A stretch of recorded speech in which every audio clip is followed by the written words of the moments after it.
namoota hedduutu infekshinii ujumboo fincaanii makanan dadhabee yeroo hedduu natti deddeebi'uudhaan baay'ee na rakkisa. Dookter kana maaluman godhaa kan jedhan namoota muraasa miti jechuudha.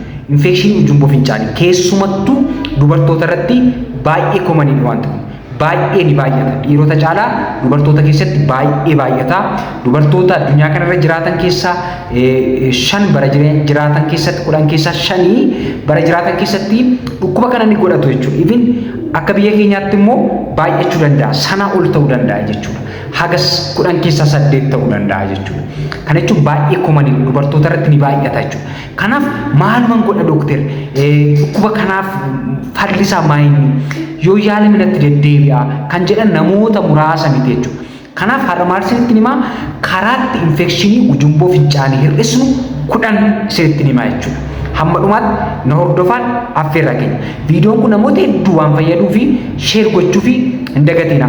Warri maatii keenyatti dabalamne immoo odeeffannoo fayyaa akkasii argachuu fi sabskiraayib gochuun maatii keenyatti hidhamaan affeerraa keenya. Infekshinii ujumboo fincaanii hir'isuuf inni tokkoffaan bishaan gahaa fudhachuudha.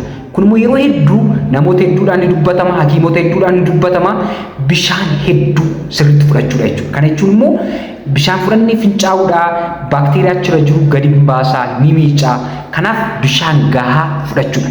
Namoonni average temperature environment keessa jiraatan yookaan immoo naannoo baraan taane keessa jiraatanii guyyaatti liitirii 2-3.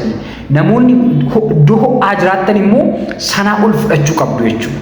Haga liitira 4 illee liitira 5 illee fudhachuu qabdu jechuudha. Kanaaf iddoo nuti irra jiraannutti hundoofne bishaan gahaa fudhachuu qabna jechuudha inni tokkoffaan. Inni lammaffaan fincaan keenya qabachuu dhiisu.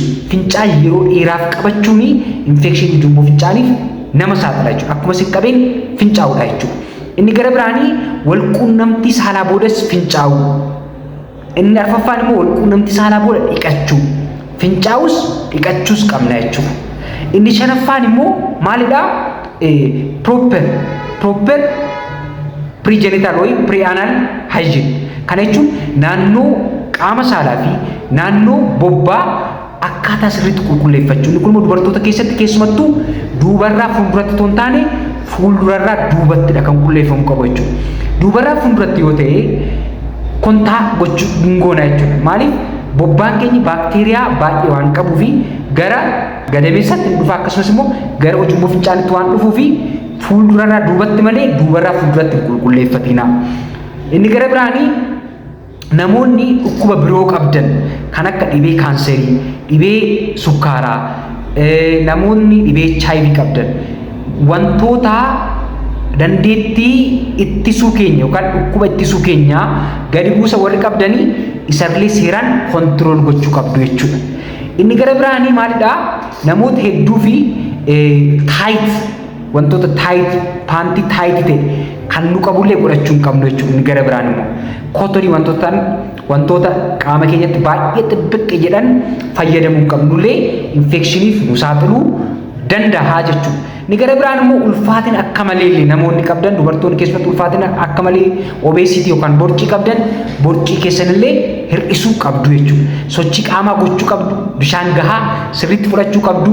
Inni dhumaa fi inni 10ffaan maayinni yoo waggaatti 3 isaa ol isinitti deddeebi'uun sin rakkisa ta'e akka profilaaktikiitti antibaayootiksiin kennamu jira jechuudha. Inni immoo hakiima faana mari'achuutiin isiniif kennamuu ni danda'a jechuudha. Kanaaf wantoota amma isinitti hime gochuutiin maal hir'isuu dandeessu? Infekshinii ujumboo fincaanii hir'isuu dandeessu jechuudha. Kana wantoota mana keessatti gochuu dandeessan mana yaalaa deemu yoo isin qabee dirqama mana yaalaa deemuu qabdu jechuudha.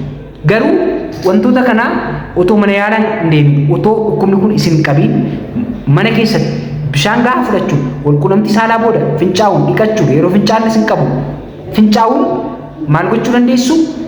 Infekshinii kana hir'isuu dandeessu jechuudha. Waan dhaggeeffattaniif galatoomaa. Dooktar Yoon Bashaanaati. Odeeffannoo fayyaa akkasii yoo barbaaddan ammas sabskiraayib gochuu keessan mirkaneeffadhaa. Wantoota gaaffii isiniif ta'u koomentii nuuf kaa'u. Hin dagatinaa. Isin jaallannaa. Lafa nagaa oolaa. Lafa nagaa bulaa. Fayyaa qabaadhaa.